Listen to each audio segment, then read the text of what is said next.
everyone, good evening po at ngayon ay naghahangong nga si tatay ng coco peat sa ginawang sterilization gamit ang hydrogen peroxide. Maraming paraan ang ginagawa sa pag-i-sterilize ng coco peat. Isa nga dyan ang pagpapakulo rito at pangalawa nga, ginagawa nating paraan na kung saan ibinababad natin ang coco peat sa hydrogen peroxide. Bakit nga ba natin ginagawa ang sterilization?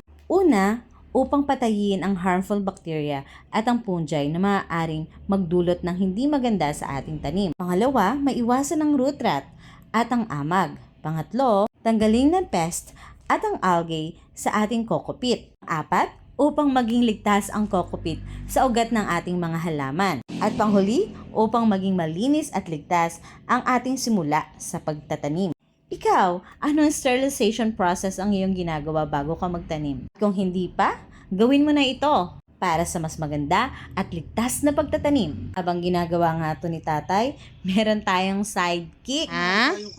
Dirty! Ano ginagawa ni tatay? Wax. Tatawa. Tatay! Tatay!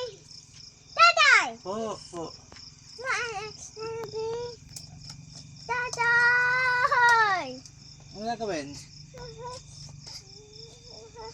Tatay! Tatay! Alin?